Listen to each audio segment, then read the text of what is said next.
Tinokudokesaiwa naMhanduwe tauya zviri musena wanyasi woNhau zuva rechigumi noshanu mwedzi uno waChikumi. Kwai maofisi ozeki kwagutu akagopwanyiwa nematsotsi wakaba kompiyuta inge irimo inge ine zvinhu zvese zvine chekuita nesarudzo zvodunhu rokwaguturi. Paribagoziva kuti zvinogotekaira sei kuti wareke kugwesa zvinhu padande mutande. Idi ticharamba takalinga kuti paribe zvinhu chero zvinozobudirira ipapo. Kwai kambo kakaimbiwa naSulumani Chimbetu mwedzi inopfuura gumi yapfuura kachireketa nezvechirwere cheCOVID dzihwamupengo. Kwai kakunetsa vanhu vakuru Zanu-PF waakunyorerana matsamba vari kubvunzana kuti kohoko nai agoreketa kuti makagadza mambo mwedzi wambudzi zvakamboitikepi. Idi zvinoshisa varumewa zvisvinhu zvakatoomawo. Kureketa kuno zvipatara zvikuru zvomumaguta makuru zvaingidzira kuwanditsa kwevanhu vari kuuya kuda kobayiwa kamushonga kodzihwamupengo.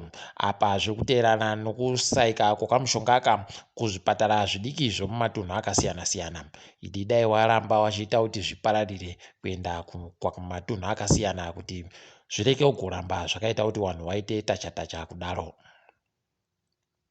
Musakika kwai aramba zvokuti achiramba achikubana nawo maraba kumataro dzimhosva. Wamagweta ache andoti wachadaba zvokuti waendesane nawo maraba kumatare asi waribe kupa zvikonzero zvaita kuti wadando. Jeffrey Moyo kwai agopuwa bhero nyasi rozviuru zvishanu zvemadhora munyika kudare guru rokubulawayo. Toramba tichitenda izvi tichivimba kuti achagona kutakanurwa nhau yacheyi.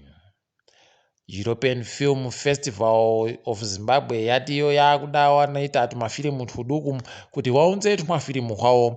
Kwai kumafirimu uku kunofanira kwakareba maminitsi asingapfuure 30. Wachagopa mubayiro kune anenge aita zvisvinhu. Toramba tichikurudzirana kuti tigoendese tionekerewo kunze kwese. Anotungamira achitungwiza Residence Trust asungiwa achinzi aikurudzira vanhu kuti vaite zvokuita mhirizhonga. Paribagoziva kuti zvaita sei asi zviri kunzi paagoenda achirambidza wokutungwiza Kanzuru kuti waite zvokupwanya zvinhu zvavanga vari kuita iyo wapowa mutongo wokunzi wazvireke ndo zvaita kuti asungiwe. Ticharamba takalinga kuti ichaperera kupi nhau iyi.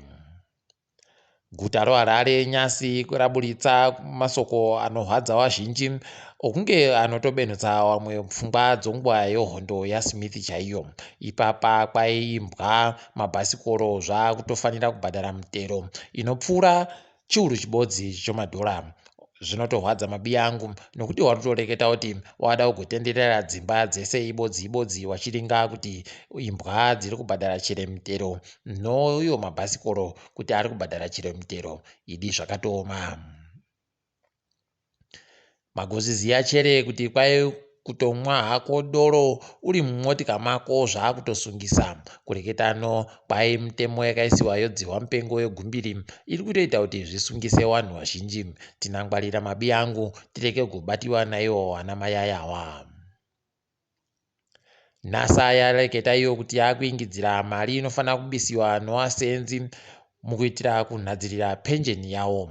Kwai papa nyaya yemujandirerei inotorwadza vazhinji nokuti kuribe chisvinhu chinobudika asi makambani nevanhu vari kuenda kumabasa kureketa kuno kwai wakufanira kuti wabise mari. Zvinotorwadza nekuti wabudisa nyasi asi wari kuti mari iyo inofanira kutanga kubisiwa mwedzi uno pawakatanda. Zvinotorwadza.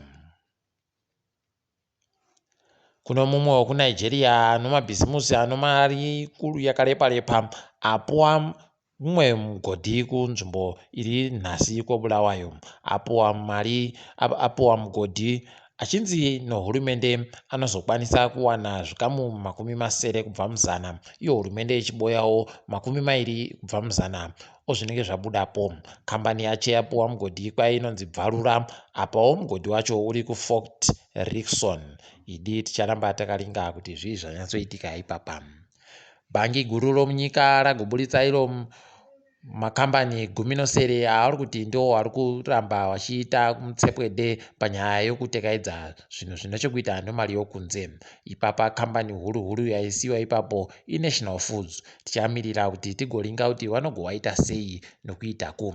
Vazhinji vangu vakatoringira kuti pachagobuditsiwawo kunyange naiwana Insco nokudako zvana Chicken Inn vanoramba vachindoita mari dzavo vegani. Ticharamba takaringa mabiyangu tigokunyepai.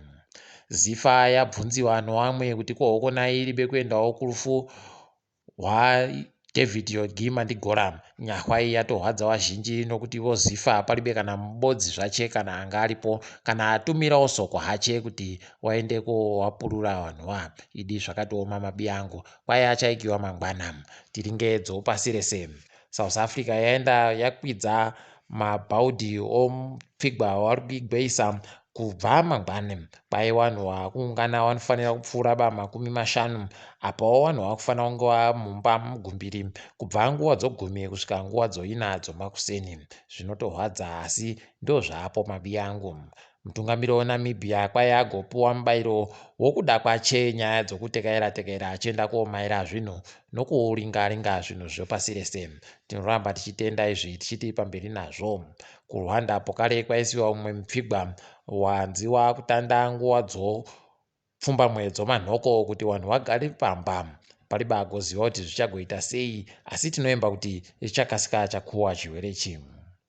Masoja okuNigeria kwai aenda nozvikopokopo wakagopfuura ng'ombe dzovanhu dzinopfuura churu chibodzi kuNasarawa. Paribe agoziva kuti zvii zvaitika kana kuti zvaitirwei asi vazhinji vari kuita kuchema kureketa kuno nokuti ng'ombe upfumi. Kunozi mwoto mupengo uri kupfuta kumwe factory kuIllinois kuUnited States of America. KuAmerica pari wati wakadaba kuti waudzimure mwoto uyu nokuti waisha kuti mvurayo inogona kuzoita kutaikira ikapinda murwizi zvikakonzeresa urwere hwakawandisa. Vanoringana nonhabvu kwai France noGermany dziri kuda kutatsurana kureketa kuno zvekutoti ipapa tinakaramba takateya madziso. Tiri ipapo mabiyangu todifamira pano kwanyasi. Ndini wenyu mhanduwe WeNhau.